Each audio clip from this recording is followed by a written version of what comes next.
Hello welcome friends, मेरा नाम है अभिषेक शर्मा और मैं हूं आपका ऑनलाइन ट्यूटर। आज टैली के लेसन नंबर 14 में मैं आपको बताऊंगा कि आप किस तरीके से परचेज की एंट्री कर सकते हैं टैली में। तो आप देख रहे होंगे मैंने परचेज वाउचर की एंट्री के लिए कुछ यहाँ पे एंट्रीज लिख रखा है MS वर्ड पे, तो मैं इसका एक एक डिस्क्राइब करता हूँ। जैसे पहली एंट्री आप देख रहे होंगे, परचेज गुड्स इन ₹5000, मतलब परचेज किया गया है जो माल वो 5000 रुपये का। तो इसमें क्या है, ये जो एंट्री है वो रियल अकाउंट में आती है। रियल अकाउंट में क्या होता है कि जो डेबिट होता है वो होता है व्हाट्स कम इन, और जो क्रेडिट होता है वो होता है व्हाट्स गोज आउट। मतलब जो भी वैल्यू, जो भी चीज़, जो भी वस्तु हमारे पास आएगा वो हमेशा डेबिट होगा, और जो हमारे पास से जाएगा जो वैल्यू वो हमेशा क्रेडिट होगा। तो परचेज गुड्स, जब भी आप सामान परचेज करते हैं तो आपके पास क्या आता है, प्रोडक्ट आ जाता है। तो प्रोडक्ट आने में क्या होगा कि जो परचेज अकाउंट है वो हमेशा डेबिट हो जाएगा, और हमारे पास से क्या गया है, कैश गया है। तो कैश जाने पर टू कैश अकाउंट आ जाएगा, मतलब purchase account debit to cash account. ऐसी सेकेंड एंट्री अगर हम देखते हैं तो यहाँ पे आ रहा है purchase goods cash from Mohan, sorry, purchase goods cash from Mohan in ₹7000। मतलब यहाँ पे कहा गया है कि मैंने माल परचेज किया नगद, मतलब नगद माल खरीदा मोहन से 7000 रुपये का। तो इसमें जो परचेज अकाउंट है वो डेबिट हो जाएगा क्योंकि मेरे पास सामान आया, और कैश क्रेडिट हो जाएगा क्योंकि मैंने नगद खरीदा, इसलिए कैश क्रेडिट हो जाएगा। इसमें पार्टी का नाम नहीं आएगा क्योंकि नगद खरीदा गया है सामान। कभी भी कोई भी अगर प्रोडक्ट आप नगद परचेज करते हैं तो पार्टी का नाम बेशक एंट्री में हो, लेकिन हम उसे यहाँ पे क्रेडिट में शो नहीं कराते। नेक्स्ट एंट्री है यहाँ पे परचेज गुड्स फ्रॉम राम इन ₹10,000, मतलब माल खरीदा गया राम से 10,000 रुपये का। लेकिन यहाँ पे आप देख रहे होंगे यहाँ पे कैश है और इस जगह कैश नहीं है।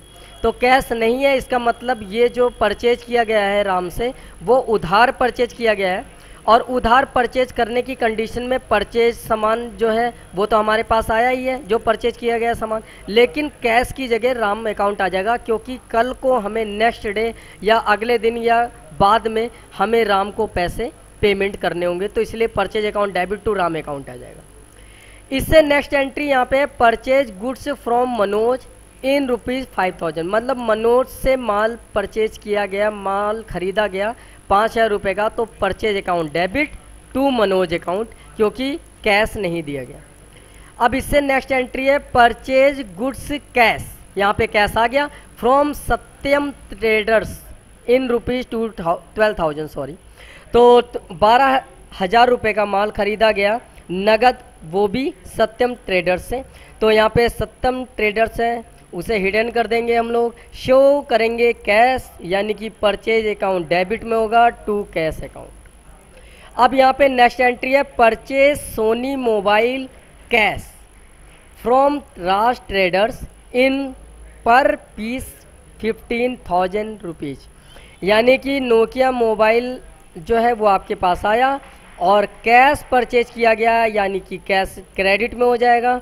तो Nokia mobile account debit to cash account, और पर पीस के अमाउंट हिसाब से जो अमाउंट बनेगा इन पर पीस 15,000। तो यहाँ पे एक चीज़ मैं एंट्री में और लिख देता हूँ, परचेज सोनी मोबाइल, और यहाँ पे मैंने लिख दिया suppose 10 piece cash from Raj traders, मतलब 10 पीस खरीदा गया मोबाइल का 15,000 रुपये के पर पीस के हिसाब से। तो वो यहाँ पे 15,000 का मल्टीप्लाई करने पे 10 पीस से जो भी अमाउंट आएगा वो यहाँ पे लिख देंगे। अब यहाँ पे देखिए, यहाँ पे कैश नहीं दिया हुआ, ऊपर कैश दिया हुआ है। यहाँ पे लिखा है परचेज सैमसंग टीवी इन पर पीस 22,000। तो यहाँ पे मैं टीवी पे यहाँ पे मैं डाल देता हूँ सपोज डेट 5 पीस। अब 5 पीस खरीदा गया है सैमसंग टीवी के 22,000 रुपये पर पीस के हिसाब से, तो जो भी अमाउंट आएगा वो मल्टीप्लाई करके यहाँ लिख देंगे। अब आप सोच रहे हो कि यहाँ पे कैश तो है नहीं, लेकिन मैंने यहाँ पे कैश क्यों लिख रखा है? इसलिए लिख रखा है क्योंकि यहाँ पे कोई भी पार्टी का नाम शो नहीं है। अगर कभी एंट्री में कैश ना हो लेकिन पार्टी का नाम भी नहीं है तो हम उस जगह कैश ही डालते हैं। यदि कैश नहीं है लेकिन पार्टी का नाम है तो उस पार्टी का नाम डालेंगे, और कैश और पार्टी का नाम दोनों हैं तो हम कैश डालेंगे, ये कंडीशन होती है। तो इन एंट्रियों को अब हम टैली में करेंगे। तो मैंने टैली स्टार्ट कर लिया। अब पहली एंट्री क्या कह रहा है, पहली एंट्री कह रहा है कि purchase account debit to cash account. जब भी हम अकाउंट में लेजर को डिस्प्ले में चेकआउट करेंगे बिना एक भी वाउचर एंटर्ड के, मतलब एक भी वाउचर की एंट्री जब हम नहीं करेंगे, तो यहाँ पे दो लेजर बाय डिफ़ॉल्ट दिखाता है, कैश अकाउंट और प्रॉफिट और लॉस अकाउंट, जो आप डिस्प्ले में चेकआउट कर सकते हो। अब क्या है इसका मतलब, परचेज का लेजर मुझे बनाना होगा, कैश अकाउंट ऑलरेडी बना हुआ है। तो यहाँ पे मैं लिख लूँगा परचेज अकाउंट, और जो जाएगा परचेज अकाउंट में। अब मैं एंट्री करूँगा अकाउंटिंग वाउचर में जाके, F9 का बटन प्रेस करेंगे। अगर कोई दूसरा लेजर या वाउचर यहाँ पे खुला है तो आपको परचेज पे क्लिक करना है या F9 की दबाना है। मैंने बिल नंबर सपोर्टेड 101 डाल दिया। परचेज में मैं कैश डाल दिया यहाँ पे, और कैश परचेज किया गया। आइटम है नहीं तो आपको एक्ट इनवॉइस पे क्लिक करना है, और यहाँ पे कैश परचेज परचेज कितने रुपए का परचेज किया गया है, यहाँ पे है 5000 रुपये का। तो दोबारा टैली में जाएंगे और यहाँ पे 5000 रुपये आप डाल देंगे, मतलब कैश परचेज किया गया 5000 रुपये का। तो मैं यहाँ पे वही जो एंट्री का जो ये ऊपर वाला है परचेज गुड्स इन ₹5000, ये भी मैं डाल सकता हूँ चाहो तो, और ये भी मैं डाल सकता हूँ being purchase goods with rupees इतना। तो मैं यहाँ पे नॉर्मली लिख देता हूँ purchase on cash 5000 rupees. Okay, तो ये हमारी पहली एंट्री हो गई। नेक्स्ट एंट्री हम देखते हैं। नेक्स्ट एंट्री कह रहा है purchase goods cash from Mohan in ₹7000, purchase to cash 7000 रुपये। सेम एंट्री होगी, बिल नंबर मैंने 102 डाल दिया suppose that, cash purchase purchase और कितने रुपए का 7000 रुपये। तो 7000 रुपये हम यहाँ पे डाल देंगे, और नरेशन आप डाल सकते हो, नरेशन मैंने नहीं डाला। नेक्स्ट एंट्री यहाँ पे कह रहा है कि परचेज किया गया राम से। अब राम का तो लेजर बनाया नहीं मैंने, तो राम का लेजर हम बनाएंगे। बैक करेंगे, अकाउंट पे जाएंगे, लेजर पे जाएंगे, क्रिएट पे जाएंगे, राम अकाउंट, और ये जो जाएगा वो सन्ड्री क्रेडिटर में जाएगा। जब भी हम किसी भी पार्टी से उधार परचेज करते हैं या परचेज करते हैं तो उसका जो नाम है वो सन्ड्री क्रेडिटर्स में डालते हैं, और सेल करते हो तो सन्ड्री डेप्टर्स में डालते हैं। तो हम परचेज कर रहे हैं फिलहाल तो सन्ड्री क्रेडिटर्स में डालेंगे उसका नाम। बाकी डिटेल आप फीड कर सकते हो जो मैंने फीड नहीं किया यहाँ पे। अकाउंटिंग वाउचर में जाके आपको यहाँ पे रेफरेंस नंबर डालना है। तीसरी एंट्री है 103 डाल दिया मैंने।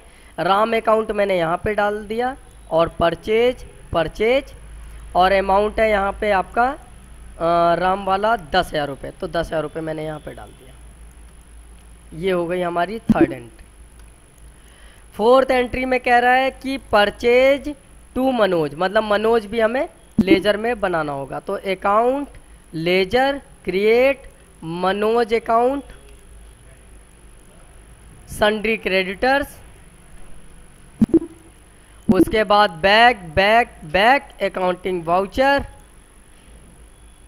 104 बिल नंबर, फोर्थ एंट्री है, और मनोज नाम यहाँ पे सेलेक्ट कर लेंगे, परचेज परचेज, और परचेज सेलेक्ट करके जो अमाउंट है वो डाल देंगे। मनोज के में है 5000 रुपये, तो 5000 रुपये यहाँ पे डाल दिया। अब फिफ्थ एंट्री कह रहा है कि purchase account debit to cash directly हो सकती है। आपको यहाँ पे 105 डालना है, कैश परचेज परचेज कितने रुपए का है 12,000 रुपये का, तो 12,000 रुपये यहाँ पे डाल देंगे। अब नेक्स्ट एंट्री 6 नंबर की है, Nokia mobile account debit to cash.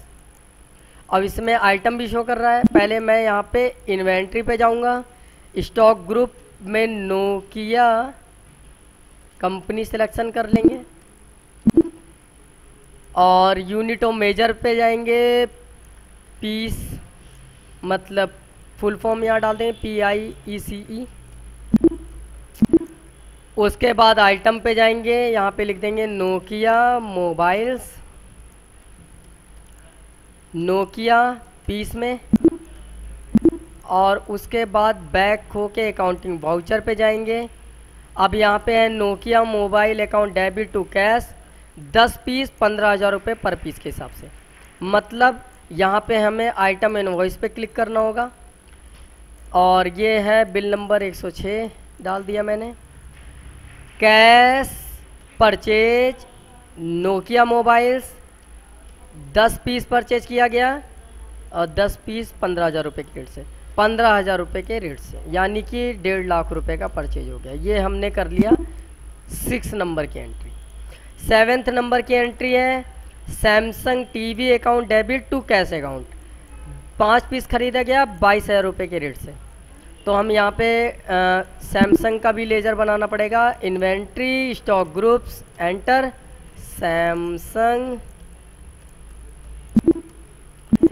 फिर हम यूनिट और मेजर में पीस तो बना चुके हैं। आइटम्स पे जाएंगे सैमसंग टीवी, सैमसंग कंपनी की पीस में, और एक अकाउंट वाउचर में जाएंगे। परचेज में मैंने ये है 7th नंबर की एंट्री 107 कैश परचेज क्या किया गया सैमसंग की टीवी 5 पीस और एक का रेट है 22,000 रुपये यहाँ पे डाल दिया। तो ये आपका 1,10,000 रुपये का आपका सैमसंग टीवी 5 पीस 22,000 रुपये पर पीस के हिसाब से परचेज कर लिया गया। तो ये मैंने आपको 7 एंट्री करके दिखा दिया है। और ये जो एंट्रीज हैं ये आप एक बार प्रैक्टिस करिएगा। एंट्रीज जो हैं वो मैं वीडियो के नीचे जो डिस्क्रिप्शन है उसमें मैं डाल दूंगा ताकि आपको आसानी से मिल सके और आप प्रैक्टिस करके देखिएगा। कोई भी दिक्कत या परेशानी आती है तो कमेंट बॉक्स में कमेंट कर सकते हैं। वीडियो को लाइक और शेयर करना ना भूलें, पेज को सब्सक्राइब करना ना भूलें। मिलते हैं आपसे न्यू वीडियो के साथ, तब तक के लिए बाय बाय, टेक केयर।